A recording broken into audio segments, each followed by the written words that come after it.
Hello दोस्तों, नमस्कार। मेरा नाम है विभांशु। स्वागत है आप सभी का हमारे एक और नए वीडियो में। दोस्तों, अभी हमारे साथ अनिरुद्ध सर है। सर का सिलेक्शन यूपीपीसीएल 2022 में नायब तहसीलदार की पोस्ट पर 37 रैंक के साथ हुआ है। तो सर से आज की इस वीडियो में इनकी जर्नी के बारे में जानने के साथ साथ इन्होंने अपनी तैयारी कैसे की, तो सब कुछ आज के इस वीडियो में कवर करने वाले हैं। बस आप लोग वीडियो में अंत तक बनिएगा। चैनल पर पहली बार है, चैनल को सब्सक्राइब जरूर कर लीजिएगा। सर, हमारे व्यूवर्स जो वीडियो देख रहे हैं, हमारी तरफ से आपको बहुत बहुत बधाई सर। बहुत बहुत धन्यवाद आप। सर, हम आपके एजुकेशन बैकग्राउंड के बारे में जानना चाहेंगे कि आपका बचपन से अभी तक का पढ़ाई क्या रहा सर। सर अभी मैंने जो मेरी प्रारंभिक शिक्षा हुई वो मेरे ग्रामीण क्षेत्र से हुई है। उसके बाद मैंने अपनी हाई स्कूल और इंटर अपने गृह जनपद से किया है। उसके बाद मैंने अपना स्नातक लखनऊ विश्वविद्यालय लखनऊ से 2020 में पूर्ण किया है। उसके बाद से मैंने सिविल सेवा की तैयारी प्रारंभ कर दी। तो घर की पारिवारिक पृष्ठभूमि कैसी रही? मेरी पारिवारिक पृष्ठभूमि बहुत ही अच्छी नहीं है। काफ़ी पिछड़े बैकग्राउंड से आते हैं, जहाँ प्रशासनिक सेवाओं का इतना क्रेज़ भी नहीं है और आर्थिक स्थिति भी ठीक नहीं है, लेकिन फिर भी हम लोगों ने संघर्ष किया और प्रशासनिक सेवा में सफलता प्राप्त की। आपके गांव में या फिर आसपास कोई और भी मतलब सिविल सर्विसेज की तैयारी कर रहा है या फिर कोई सेलेक्ट हुआ है? अभी तक तो जानकारी के मुताबिक अपने क्षेत्र का मैं पहला ऐसा व्यक्ति हूँ जिन्होंने राज्य सिविल सेवा की परीक्षा उत्तीर्ण की है, क्योंकि यूपीएससी में तो पहले से ही कोई नहीं है। राज्य सिविल सेवा मैं दोनों की तैयारी कर रहा हूँ, उसमें राज्य सिविल सेवा में मैंने सफलता प्राप्त की है और पहला व्यक्ति हूँ अपने क्षेत्र का मैं। आपका होम डिस्ट्रिक्ट क्या पड़ता है सर? हरदोई हरदोई। हरदोई। तो आपको सिविल सर्विसेज में, क्योंकि आपके आसपास कोई तो ना तो ऑलरेडी सिलेक्ट हुआ था ना तैयारी कर रहा है, पता नहीं कर रहा है कोई तैयारी कि नहीं अभी? अब करने लगे हैं लड़के, पहले नहीं कर रहे थे। क्योंकि जब मैं तैयारी शुरू किया तो मैंने लोगों को बताया कि तैयारी करनी चाहिए, तो लोगों ने तैयारी फिर शुरू की, क्योंकि मैं उनको बताता रहता हूँ कि कैसे क्या करना है। तो जैसे कि आपने उनको गाइडेंस दिया, तो आपको गाइडेंस कहाँ से मिला कि ये एग्जाम देंगे तो हम यहाँ पर सिलेक्शन हमारा हो सकता है? जी, जब मैं अपने स्नातक लखनऊ से पूर्ण कर रहा था, उस समय मेरे मित्र सिविल सेवा की तैयारी कर रहे थे।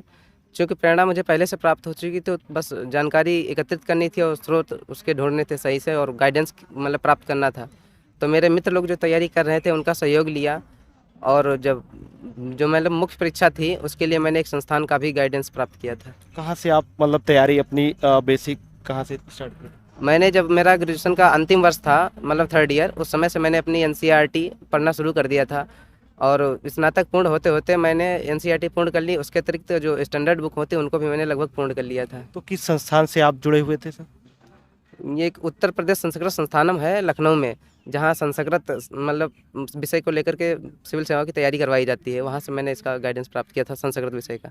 संस्कृत विषय का? अच्छा, आपका ऑप्शनल संस्कृत है? जी, मेरा संस्कृत साहित्य विषय रहा अपना। तो क्या ऑप्शनल की तैयारी कराई जाती है या फिर मतलब पूरे जीएस वगैरह की भी कराई? वहाँ जीएस की भी तैयारी करवाई जाती है, लेकिन मुझे विशिष्ट समस्या ऑप्शनल में थी, तो ज़्यादातर मैंने संस्कृत साहित्य को लेकर ही गाइडेंस प्राप्त किया। तो हम थोड़ा इसके बारे में और जानना चाहेंगे, क्या इसकी फीस वगैरह कुछ लगती है कि नहीं?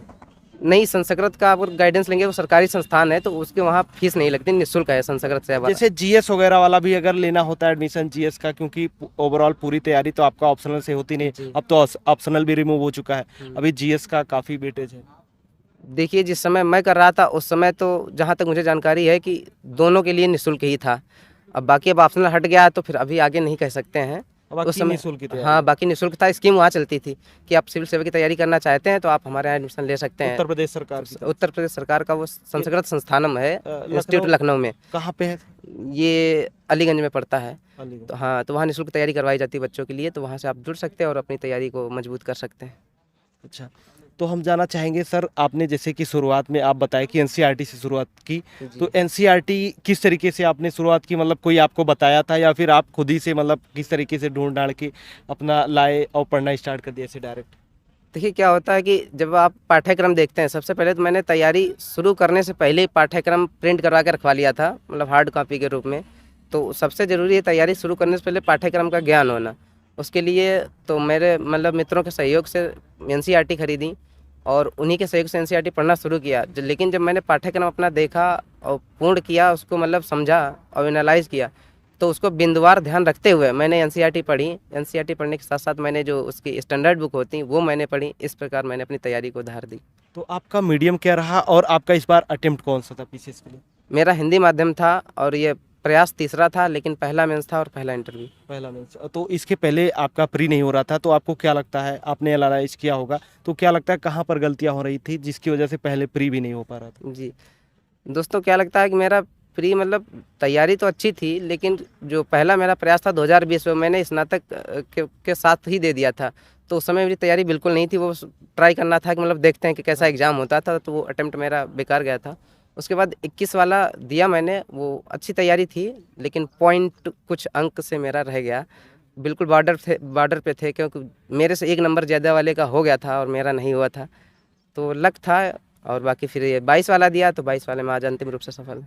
तो हम एक चीज़ जानना चाहेंगे, क्योंकि जो हिंदी मीडियम के छात्र हैं वो कहीं ना कहीं बुक्स को लेकर बहुत कंफ्यूज रहते हैं, तो आप बुक्स बताइए कि कौन कौन सी स्टैंडर्ड बुक्स को आप फॉलो करते थे, चाहे जीएस फर्स्ट के लिए होगा, GS2, GS3, GS4 के लिए। दोस्तों वीडियो में आगे बढ़े उसके पहले हम आपको बताना चाहेंगे इंडिया के बेस्ट एंड कूलेस्ट प्लेटफॉर्म कॉलेजविद्या.com के बारे में। यह एक ऐसा प्लेटफॉर्म है जिसके माध्यम से आप यूपीएससी और पीसीएस की तैयारी के साथ साथ अपना मास्टर्स भी कर सकते हैं, जैसे MBA, MCOM, MCA, वो भी ऑनलाइन माध्यम से। UGC DEB अप्रूव्ड, जिसको आप सरकारी प्राइवेट जॉब में कहीं पर भी लगा सकते हैं। यहाँ पर आप किसी भी कॉलेज को 100 से अधिक कॉलेजेस के साथ कंपेयर कर सकते हैं, जैसे कि वहाँ पर फीस क्या है, स्टूडेंट्स की रेटिंग क्या है, प्लेसमेंट्स वहाँ पर कैसे मिलती है, और कॉलेज गवर्नमेंट अप्रूव्ड है कि नहीं, ये सब कुछ आप कर सकते हैं, वो भी बिल्कुल फ्री में। बस आपको अपनी कुछ बेसिक डिटेल्स फिल करनी है, कुछ क्वेश्चंस के आंसर देने हैं, फिर आप वहाँ पर कॉलेजेस को कंपेयर कर सकते हैं, और जो कॉलेज आपको पसंद आए उसके ऑफिशियल वेबसाइट पर जाकर आप उस कोर्स में एनरोल कर सकते हैं। और कॉलेज विद्या की वेबसाइट पर EMI का ऑप्शन भी उपलब्ध है।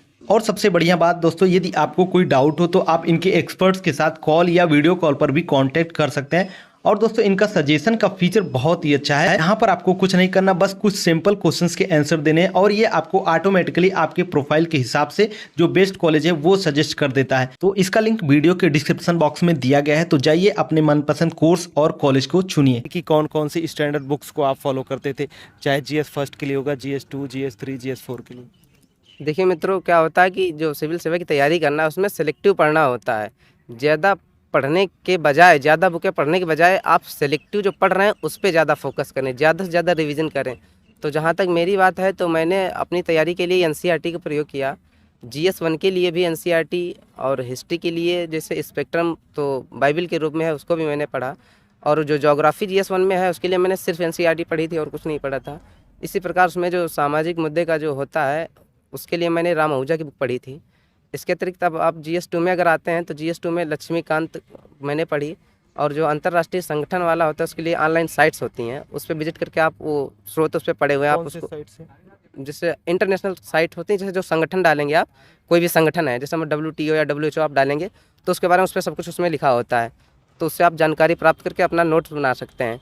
और इसी प्रकार GS3 में है, GS3 में इकोनॉमी के लिए मैंने अपना जो बैकग्राउंड रहा स्नातक था मेरा इकोनॉमिक बैकग्राउंड रहा, तो मुझे भी दिक्कत नहीं हुई थी। इसके अतिरिक्त जो डिजास्टर मैनेजमेंट का उसमें होता है तो उसके लिए दृष्टि का ही नोट्स आता है, और जो पर्यावरण का है उसके लिए भी मैंने दृष्टि का ही नोट्स पढ़ा था। तो इस प्रकार तैयारी की। और जो इथिक्स GS4 है उसके लिए मैंने पतंजलि का और लेक्सिकन की एक इथिक्स की बुक आती, दोनों मैंने पढ़ी थी। तो इसके अलावा हिंदी का भी पेपर होता है, SC का भी पेपर होता है, तो इसको आपने कैसे किया था? मित्रों, मैं बता दूं कि UPSC और UPPCS दोनों में ही हिंदी का बहुत बड़ा रोल है, और UPPSC में तो हिंदी का मतलब मेरिट में योगदान है, क्योंकि मेरिट में जुड़ते हैं दोनों पेपर, हिंदी के सामान्य हिंदी और हिंदी निबंध। तो इसलिए दोनों की तैयारी बहुत अच्छे से करनी चाहिए, क्योंकि आपकी रैंक सुधारने में बहुत मतलब महती भूमिका अदा करते हैं। तो इसलिए मैंने जब सामान्य हिंदी की तैयारी की तो जो उसका पाठ्यक्रम था उसको मैंने देखा, उसके बाद मैंने पढ़ा और अच्छे से पढ़ा। जो उसका पत्र लेखन वाला जो पोर्शन था उसको मैंने बहुत प्रैक्टिस किया था। अब मैं बता दूं मित्रों कि मेरा उम्मीद है कि हिंदी में जो मैंने पत्र लेखन का किया उसमें 10 में से 10 नंबर मुझे मिले होंगे, ऐसी मैं उम्मीद करता हूं। इतना अच्छा हम लोग का पेपर हुआ था। और रही बात निबंध की, तो निबंध की तैयारी के लिए ज़रूरी है कि आप लोग जो आयोग का पाठ्यक्रम है सामान्य अध्ययन का वो पूर्ण कर चुके हों, तब आप निबंध लिखने में बेहतर तरीके से सक्षम होंगे। क्योंकि बिना पाठ्यक्रम पूर्ण किए आप ये कल्पना नहीं कर सकते किस प्रकार निबंध को लिखना है, क्योंकि निबंध में जो आपने पढ़ रखा है उसका सार लिखना होता है। उसके अतिरिक्त जो आपके विचार हैं, आप उसका अभिव्यक्त मतलब जो विचार है आप कैसा सोचते हैं उन सब चीज़ों के बारे में, वो व्यक्त करना होता है निबंध में।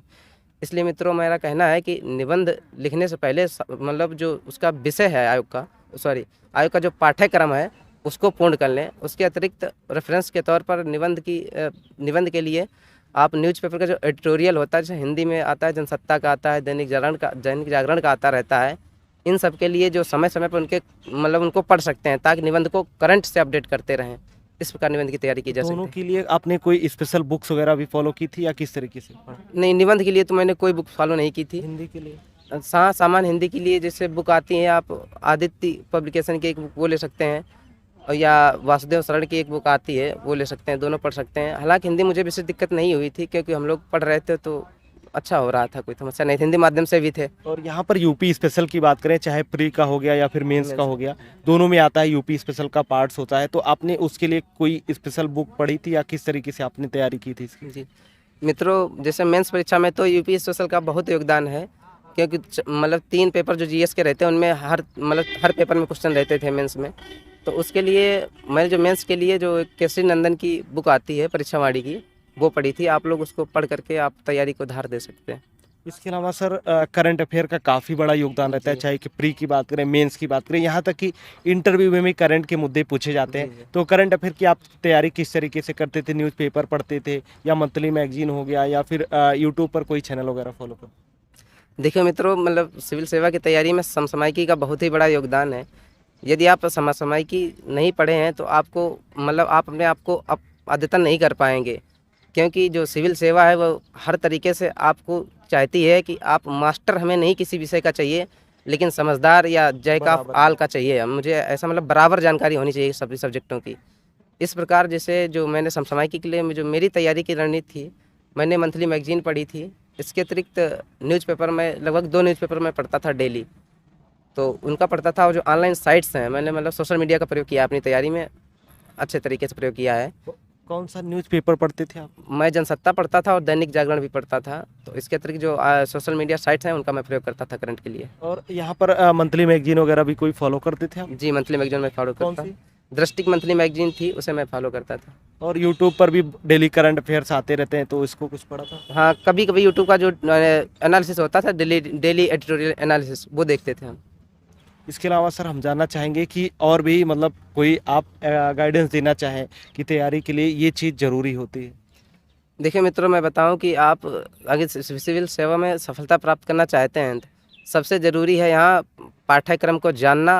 पाठ्यक्रम को जान करके सही तरीके से सही समय पर सही निर्णय ले करके सही मार्गदर्शन प्राप्त करते हुए अपनी तैयारी को धार देना। इसलिए मैं मित्रों कहना चाहूँगा, ज़्यादा भटकाव से बचें और जो पाठ्यक्रम आयोग ने निर्धारित किया उसे पूर्ण करने का प्रयास करें, क्योंकि जब आपका पाठ्यक्रम पूर्ण होगा तभी आप आंसर लिखने में सक्षम होंगे। क्योंकि मुख्य परीक्षा में आपको आंसर लिखना है, और जो प्री में क्या है, प्री में तो खैर कभी कभी गेस भी काम करता है, लेकिन मुख्य परीक्षा में आपका नॉलेज टेस्ट होना है अच्छे तरीके से। तो इसलिए आपको ज़रूरी होना चाहिए कि आयोग का पाठ्यक्रम वो पूर्ण हो और आपकी जो लेखन शैली वो प्रभावशाली हो। इसलिए लेखन शैली को लेकर के आपको बहुत अभ्यास करना चाहिए। कम से कम हर रोज़ कम से कम 2 उत्तर आपको लिखने चाहिए मुख्य परीक्षा के लिए। लेखन शैली इम्प्रूव करने के लिए कोई आपका सजेशन सुझाव रहेगा, क्या क्या चीज़ें इंक्लूड करें ताकि लेखन शैली मजबूत हो सके हमारी? जी, देखिए आयोग में क्या होता है, परीक्षा तो मुख्य परीक्षा तो बहुत बच्चे देते हैं, लेकिन आप लोग देख ही रहे हैं सफलता का रेशियो 0.0 में रहता है। तो इस प्रकार मुख्य परीक्षा क्वालिफाई करने के लिए आपको अपना आंसर औरों से बेहतर बनाना होगा। औरों से बेहतर बनाने के लिए क्या कर सकते हैं, जैसे विभिन्न समितियां हैं या विभिन्न रिपोर्ट हैं, उनको आप अलग से नोट्स कर लें। जब अलग से नोट कर लेंगे, जैसे जो NFHS होता है, इसके अतिरिक्त जैसे WHO की रिपोर्ट आती है, WTO की है, ऑक्सफैम की रिपोर्ट, इन सब की रिपोर्टें आती हैं सबकी, या गृह मंत्रालय की भी रिपोर्ट जारी होती है, या जो अपना NCRB है वो भी रिपोर्ट जारी करती है। तो इन सब की रिपोर्ट आप अलग से पेज पर लिख लें। जब मुख्य परीक्षा लिखें या उसके प्रैक्टिस करें, टेस्ट आप कहीं लगाएंगे तो उसमें उन सब का प्रयोग करें, ताकि वो सब चीज़ें आपके अभ्यास में आ जाएंगी। और फिर आप जब मुख्य परीक्षा आयोग की लिखेंगे तो वहाँ उन सब का प्रयोग होगा और अन्य से आप बेहतर अंक प्राप्त कर सकेंगे। Okay, thank you so much sir. हमारे व्यूअर्स को आपने बहुत ही अच्छी गाइडेंस दी और बहुत ही अच्छी जानकारी दी, इसके लिए आपका सर बहुत बहुत धन्यवाद और आपको भविष्य की बहुत सारी शुभकामनाएं। धन्यवाद सर। तो दोस्तों आप लोग को आज का वीडियो कैसा लगा होगा? आशा करता हूँ कि आप सभी लोग को आज का वीडियो बहुत ही अच्छा लगा होगा। तो लाइक, कमेंट और शेयर जरूर कर दीजिएगा। यदि आप लोग का कोई सजेशन या सुझाव होता है तो भी आप हमारे कमेंट बॉक्स में कमेंट करके बता सकते हैं। तो चलिए फिर मिलते हैं अपने किसी नेक्स्ट वीडियो में, तब तक के लिए जय हिंद, वंदे मातरम।